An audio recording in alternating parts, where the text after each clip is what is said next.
राम की शक्ति पूजा में आती है कहानी। ध्यान में बैठे ऊर्ध्व ध्यान चढ़ता रहा। एक दिन बीता पहला नवरात्र, दूसरा दिन बीता दूसरा नवरात्र, तीसरा दिन बीता तीसरा नवरात्र। ऐसे 9 दिन बैठे बैठे राम का जो ध्यान है वो दशद्वार तक पहुंच गया, शीर्ष तक पहुंच गया, जहां आज्ञा चक्र पहुंचाते हैं।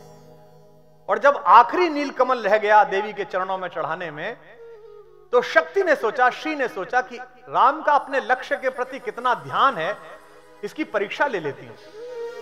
और ध्यान रखना, आज सुनने वाले भी ध्यान रखें, आप चाहे राम हो चाहे बुद्ध हो, आपको अपने युद्ध स्वयं लड़ने पड़ते हैं। और युद्ध के अंतिम समय में अक्सर प्रकृति आपकी परीक्षा लेती है। जो उस परीक्षा के पल में प्रकृतिस्थ रह जाए वो राम कहलाता है, वो बुद्ध कहलाता है, वो ईश्वर कहलाता है। तो आखिरी जब नील कमल बचा श्री शक्ति के चरणों में समर्पित करने के लिए, तो राम तो ध्यान में थे। मर्यादा पुरुषोत्तम राम आजानुबाहु, घुटनों तक जिनकी बाह थी, कैसे सुंदर, कैसे सुशील, प्रिंस चार्मिंग, और ध्यान में कैसे लगते होंगे। तो श्री शक्ति ने उनका आखिरी नीलकमल उठा लिया।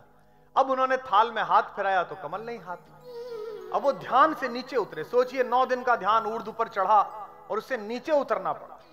यूं मान के चलिए कि आपके जीवन में बहुत सुख है, बहुत सुख है, भगवान न करे अचानक उस सारे सुख को त्याग के आपको बिल्कुल जीवन की न्यूनतम आवश्यकताओं के लिए तरसना पड़े, तो वो जो क्षोभ पैदा होता है, राम के मन में भी वो दुख पैदा हुआ। निराला लिखते हैं कि राम की आंखें भीग आई। उन्होंने कहा कि धिक जीवन जो सहता ही आया है विरोध। मेरा जीवन कैसा है, सदा विरोध सहा। जवान हो रहा था तो विश्वामित्र के साथ जंगल गया शत्रुओं का वध करने के लिए, फिर विवाह हुआ तो निर्वासन मिल गया, आज पत्नी के उद्धार का पल आया है तो प्रार्थना पूरी नहीं हो रही। दिख जीवन जो सहता ही आया है विरोध, दिख साधन जिसके लिए सदा ही किया शोध, जानकी हाय उद्धार प्रिया का हो न सका। और अगली जो पंक्ति निराला ने लिखी है वो राम को परिभाषित करती है कि राम कैसे युयुत्सु हैं, कैसे लड़ाकू हैं, कैसे अपनी जिद पर अड़ जाने वाले व्यक्ति हैं। वो आप तक पहुंचेगी। जानकी हाय उद्धार प्रिया का हो न सका, वह एक और मन रहा राम का जो न थका। तो राम ने कहा कि इस पूजा को ऐसे तो नहीं छोड़ूंगा, 9 दिन लगे हैं ऐसे तो नहीं छोड़ूंगा। अचानक उन्हें ध्यान में आया, क्योंकि राम केवल बलशाली नहीं है, राम बुद्धिशाली भी हैं। उनके पास बुद्धि भी है, उनके पास तर्क भी है, शक्ति भी है। तो उन्होंने कहा कि ऐसे नहीं छोड़ूंगा। फिर उन्हें याद आया कि मां कौशल्या बचपन में मुझे राजीव नयन कहती थी, कमल जैसे नेत्र वाला। तो अभी तो मेरे पास 2 कमल मौजूद हैं, अगर कमल ही चढ़ाने तो एक आंख चढ़ा देता हूं। अपने संकल्प के लिए कितना प्रतिबद्ध है राम।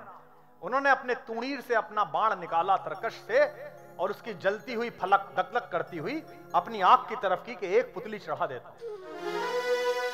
तब जाकर श्री शक्ति ने उनका हाथ पकड़ा और कहा कि भाई तुम अद्भुत हो अपने काम के लिए। और निराला लिखते हैं कि होगी जय होगी हे पुरुषोत्तम नवीन, कह महाशक्ति राम के बदन में हुई थी।